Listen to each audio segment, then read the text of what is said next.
files of, oh my God, who would have saw this coming? Coronavirus France, cameras to monitor masks and social distancing. That's great. Not only we got drones yelling at us, telling us to, keep 5 feet to 6 feet away from somebody. Now we get cameras get to monitor people in public. The government do. Oh my God. Let's go over this and see how pissed off I'm going to get. Video surveillance cameras in France will monitor how many people are wearing masks and their compliance with social distancing when the coronavirus lockdown is eased next week. Great. That's all we need. Don't investigate crimes. Make sure people are sick. I don't know how many meters is that. Is that 2 meters? I think it's about 2 meters. The resort city of Cannes on the Côte d'Azur has trailed the monitoring software installed at outdoor markets and on buses. Oh, that's great. It's not clear how many other cities will adopt this digital surveillance. French firm Data Calib. Oh my God. Of all the words in the world, that's what you chose. That's the hill you're going to die on. Okay. Says its software does not violate EU data privacy law. Yeah, but it skirts it though. No images stored or transmitted. Wink. Ensuring that personal information is protected. Chuckle. Announcing its collaboration with the Cannes City Hall ahead of the 11 May relaxation of France's tough lockdown. France has been hit pretty hard. They've had about, I think, 20,000 deaths, give or take. Quick update for this part of the world. Peru and Ecuador are pretty close to each other for deaths. I think Ecuador is about 1,500 close to, maybe by tomorrow, and then Peru is definitely at 1,500. And coming in at number 1 again is Brazil at 7,000 plus. Okay. But Data Calib, a startup launched in 2017, insists that it is not facial recognition, as the system does not store identifying data yet. That sets it apart from the kind of high-tech surveillance common in China. Data Calib says its algorithms can be incorporated into existing surveillance systems in other public spaces, such as hospitals, stations. Okay, that's pretty vague. Train stations, bus stations? That's what you meant. Airports and shopping centers. They spelled center wrong. I know it's UK English. They spell R-E-S. We spell E-R-S. Blah, blah, blah. Thank you, Noah Webster, for simplifying English and making it, well, ask somebody who it's not easy to speak, but we'll see. France has suffered one of the highest COVID-19 death rates in Europe, along with the UK, Italy, and Spain. The French death toll, which includes deaths in care homes, now stands at 24,895. From May 11th, face masks will be compulsory in France on public transport and in secondary schools. Shops and markets will also have the right to ask shoppers to wear masks and should ensure they remain 1 meter 3 feet apart. That's interesting. 3 feet, 6 feet, yeah, okay. At one Cannes market in the trial, 70% of its shoppers were already wearing masks. The city plans to distribute free masks to all residents. Cannes Mayor David Lisnard said, quoting here from him, "This technology doesn't identify people yet, but just gives us a mathematical analysis to meet people's needs." Right. Sounds fishy to me, buddies. Since 17 March, France has been under a strict lockdown, which includes having to carry a form explaining why are you outside in a public space. That's right, they don't have First Amendment protected rights like we do, but Unfortunately, that sort of just goes out the window when a virus hits. And so we basically throw the baby out with the bathwater. I mean, that makes sense, right?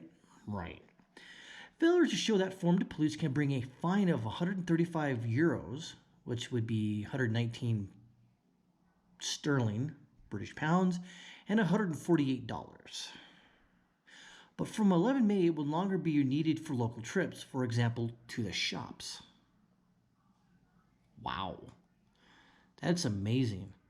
That's all a cash grab, and I've talked about that. These fines, it's just a cash grab, and you could possibly fight it, but I think a lot of people won't fight it because just the courts and just the lawyers, it's the pain in the butt, and it's a civil infraction. I don't think you're necessarily, it's not a crime per se, but it's like like a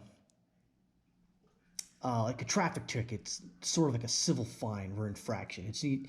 It you know, unless you're speeding, then it can turn into a misdemeanor or a felony, or you're drinking and driving or whatever. But so it's kind of like a low level fine. That would be interesting, and I would suggest anybody to do that. If they do get fined, say for violating a public order or lockdown or whatever, don't pay it. Everyone shouldn't pay it. They can't arrest you all. They could say, we're going to collect. Okay, do it. Yeah, I know. Well, my credit took a hit. Well, at some point, we collectively have to stand up to these filthy tyrants. And that's what they are. They're tyrants. It's exactly what they are. And I know what you're going to say. Well, we got to just save just but one life, but at what cost? Do we burn down the country in response to this? Is that normal? Should we do that? I don't know. And that's why I'm sort of saying, in the beginning, I'm like, yeah. Especially in my case, I have to follow the laws of the country that I'm in.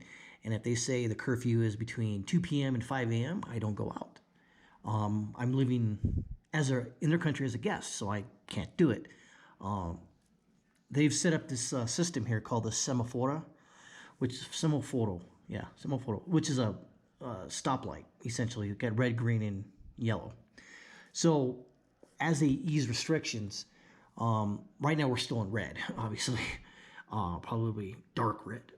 But once you go to yellow, then they have like a set of guidelines what they're going to do and slowly open. So here, you're going to get in 30 days, 30 more videos such as this for the time being. I've done a video every day for the last 51 days. Tomorrow's 52, obviously, and technically we have about 28 days more until they start easing restrictions. I mean, that's their country. They can do it all they want. Luckily,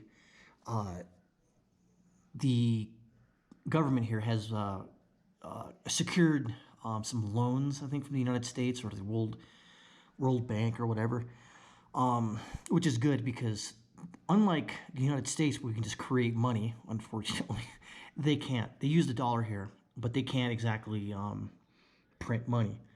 It just doesn't work. And so when they run out of money, to pay for, social services, which very, very few dollars go to that.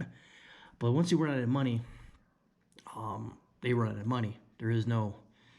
So I think, they're doing their best they can. I mean, it's kind of hard for, a country that just can't bust out money. Like, I think Peru, they can, not really. I find monetary policy and creation sort of interesting, sort of like a second hobby of mine, how I try to weed through the speculative cases, like, the Federal Reserve is it's not run by the government. It really isn't. But just to see how it was created. If you read that book, Creature of Jekyll Island, that's a really good book. But to know how the Federal Reserve was created, because notice how it's called the Federal Reserve, not a central bank. Most countries have a central bank, which is completely different than the Federal Reserve. It's not. So interestingly enough, nobody didn't want a central bank, so we called it the Federal Reserve. Oh, you just changed the name of it so it completely changes what it is. No, it doesn't. It's freaking not even close.